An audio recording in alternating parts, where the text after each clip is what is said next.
오늘 우리에게 주신 하나님의 말씀은 이사야 34장입니다. 제 34장.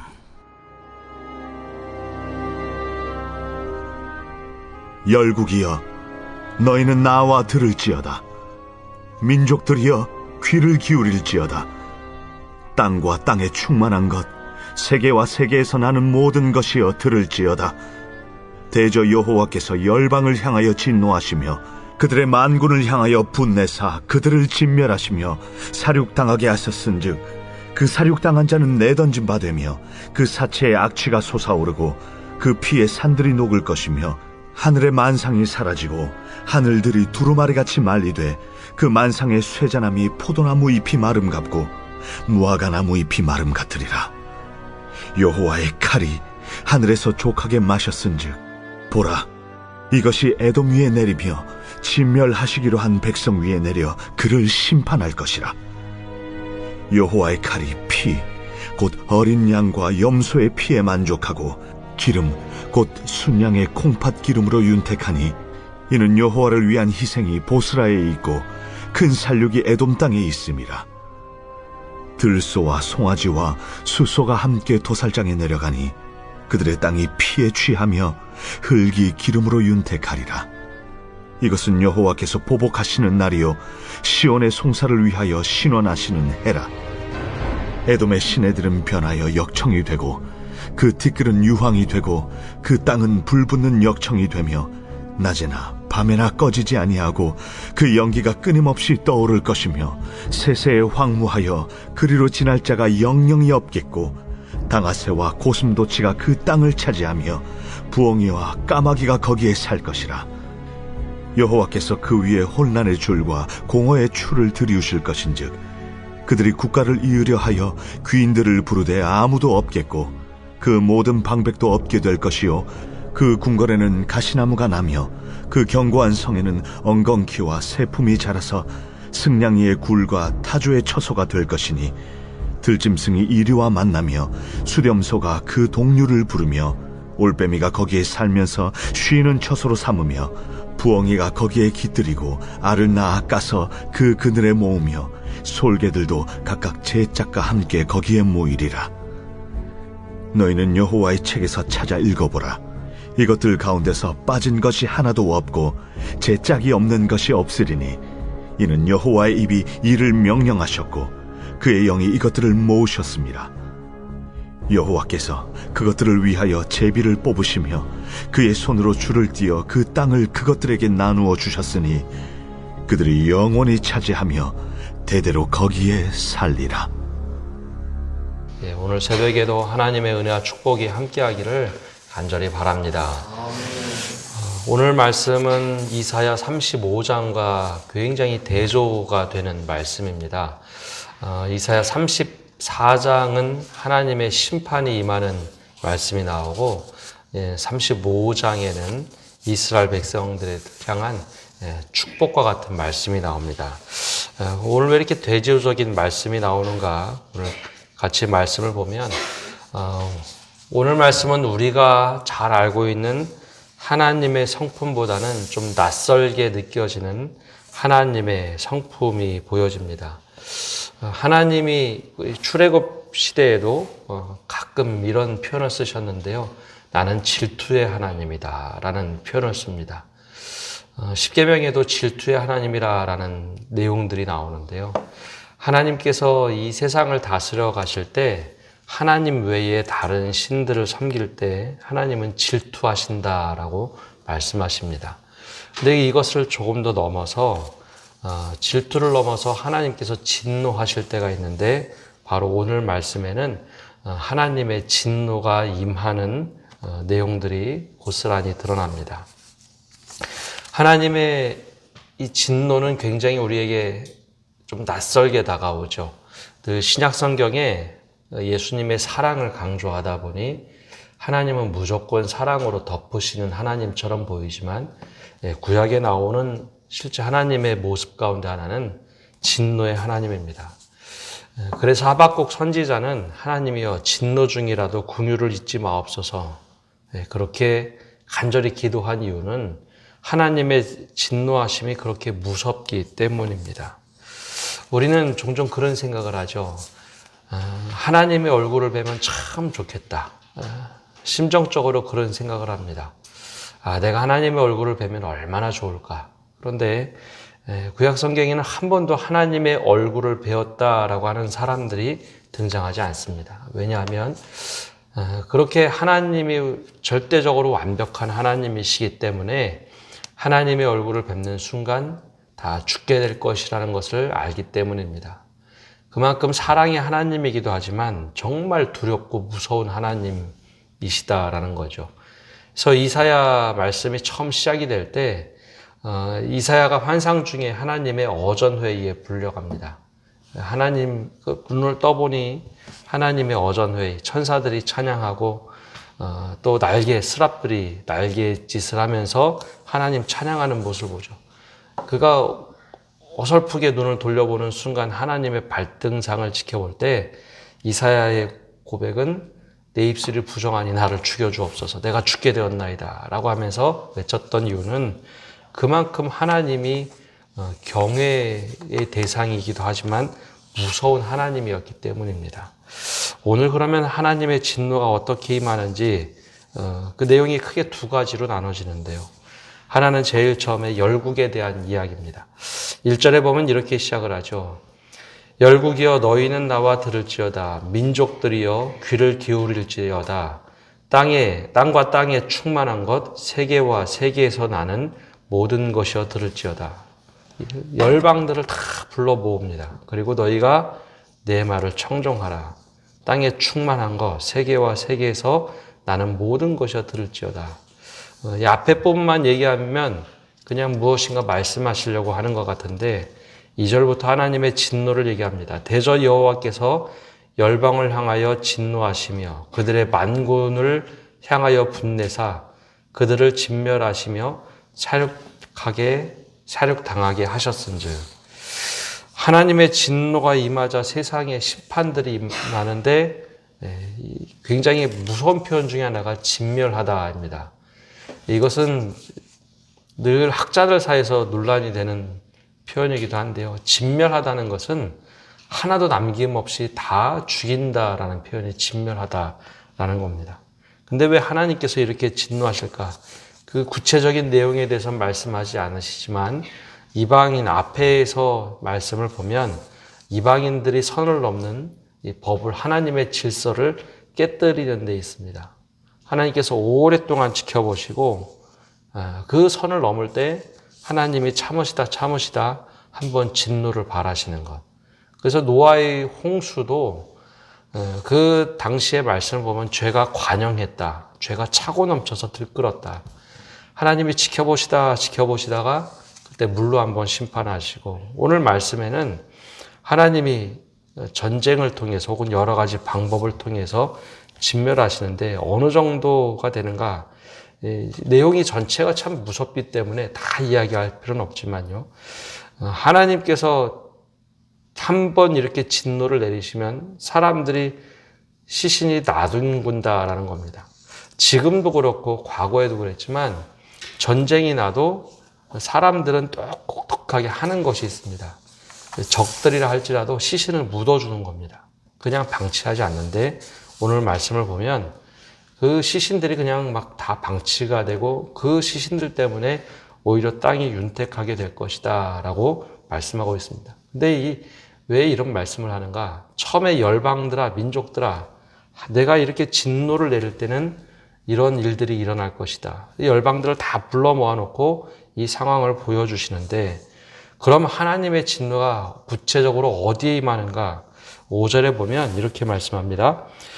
여호와의 칼이 하늘에서 족하게 마셨은즉 보라, 이것이 에돔 위에 내리며 진멸하시기로 한 백성 위에 내려 그를 심판할 것이라. 콕 집어서 모든 열방을 이야기하면서도 에돔에 대해서 이야기합니다.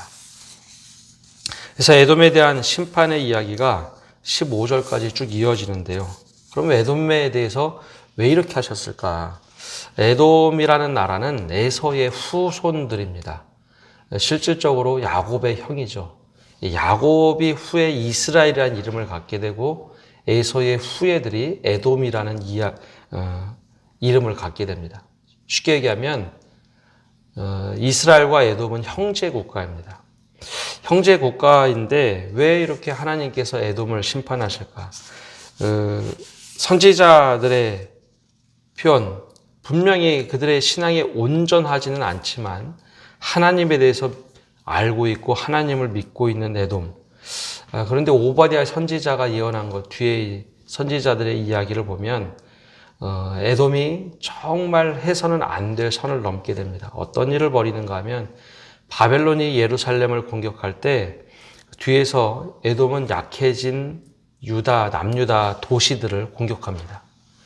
성 중앙이 공격받으니 나라가 얼마나 흔들릴까요? 그때 에돔은 형제 국가의 주변에 있는 도시들을 습격합니다.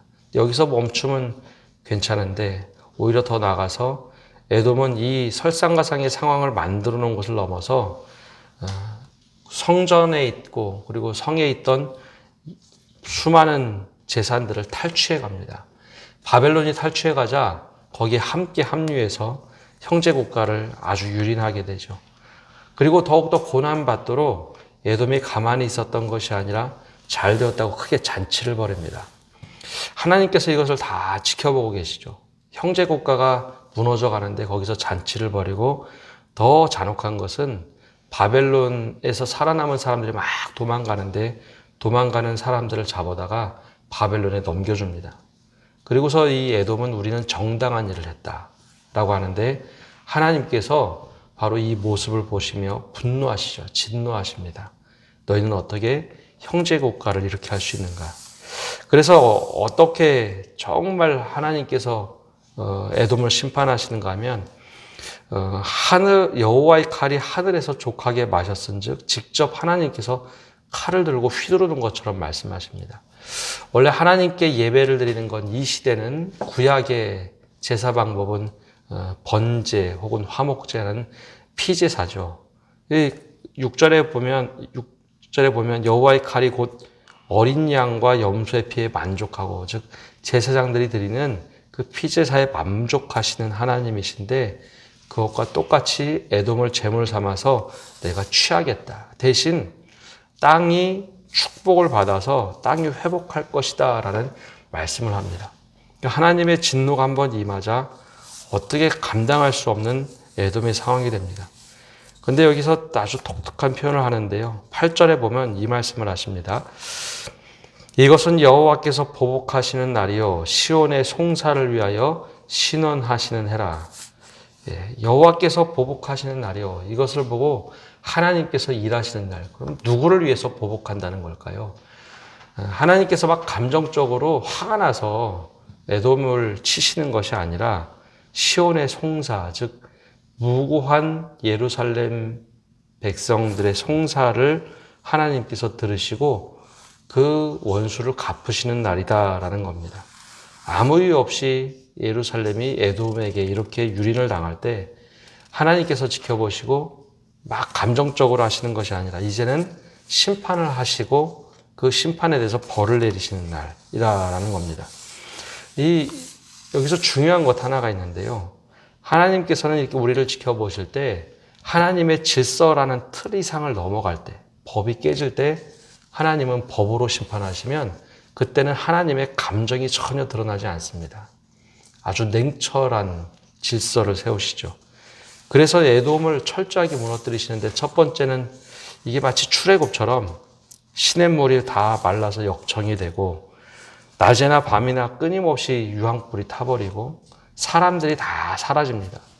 어떻게 사람들을 모아서 다시 나라를 만들고 싶어 하는데 하나님께서는 그 나라를 만들 수 없도록 모든 사람들을 다 쫓아내시고 그 땅을 들짐승의 땅으로 바꿔버리시죠.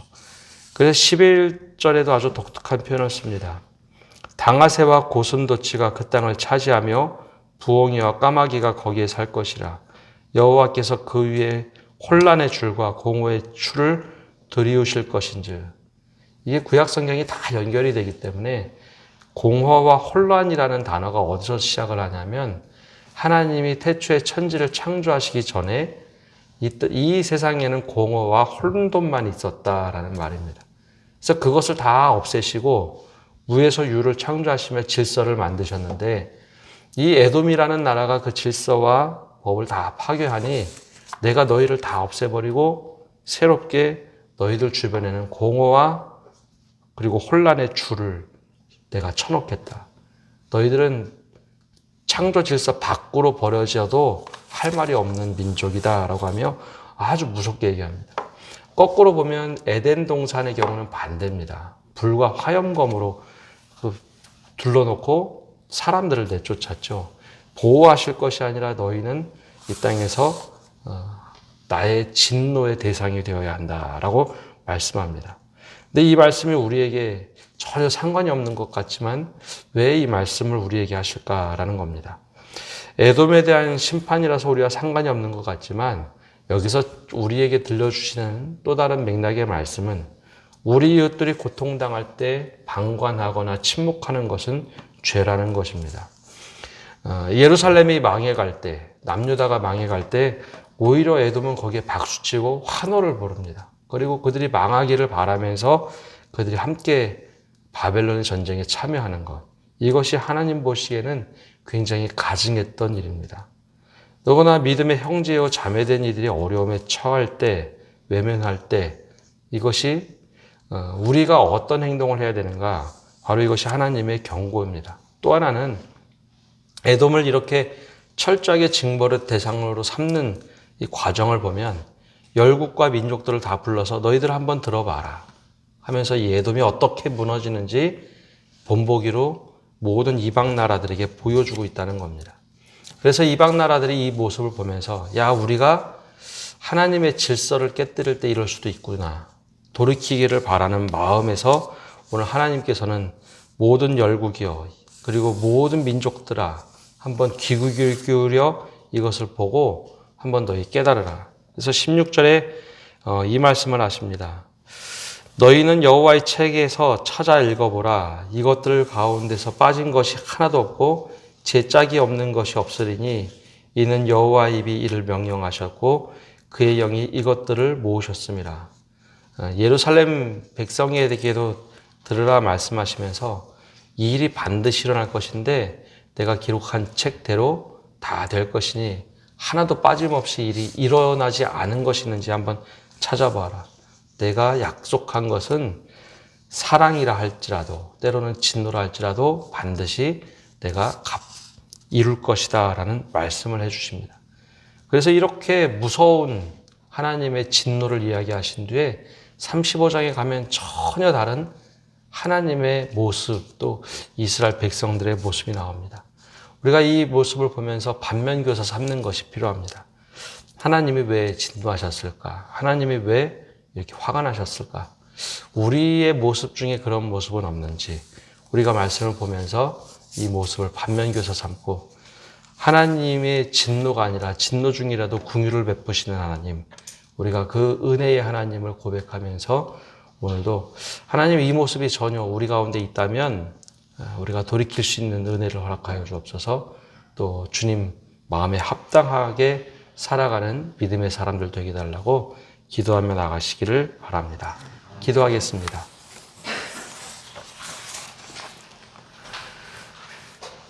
하나님, 오늘도 말씀을 통해 우리에게 들려주시는 하나님의 음성을 듣게 하여 주옵소서. 때로는 진노로, 때로는 긍휼로, 사랑으로, 때로는 심판으로 우리에게 알려주시는 하나님. 과거의 수천 년 전의 일이지만 오늘도 우리에게 이 말씀을 주시는 이유를 깨닫게 하시고 이 말씀을 우리 삶에 적용하게 하여 주옵소서. 에돔의 형제 국가인 이스라엘이 무너져 갈 때 그들의 환호성과 그들의 함께 적들에 참여하고 무너지는 것을 박수치고 함께 탈취해가는 모습들, 하나님이 그대로 두신 것이 아니라 다 지켜보시고 그들에게 심판을 내리시는 모습을 봅니다. 우리에게도 주변에 누가 어려움을 당할 때 방관하고 있지는 않은지요. 또 우리 주변에 누가 어려움을 당할 때 또 함께 저들은 그래도 괜찮다라고 얘기하며 함께 웃고 있지는 않은지, 그 모습들이 하나님 앞에서 얼마나 가증한 모습인지 애돔을 통해서 깨닫게 하여 주옵소서. 그래야 우리가 하나님 앞에 어떻게 살아가 될지 늘 우리 자신을 돌이키게 하시고 돌아보게 하시고 주님께서 원하시는 삶을 살아갈 수 있는 저희가 되도록 은혜 내려 주시옵소서. 여호와의 신원의 날이라는 날이 분명히 올 텐데 하나님 그때 주님 우리가 주님 궁율 안에 거하며 살 수 있는 저희가 되도록 축복하여 주옵소서. 늘 주님께 모든 것을 맡겨드리며 오늘 하루도 우리와 동행하시며 선한 길로 인도하실 줄 믿고 예수님의 이름으로 기도합니다. 아멘.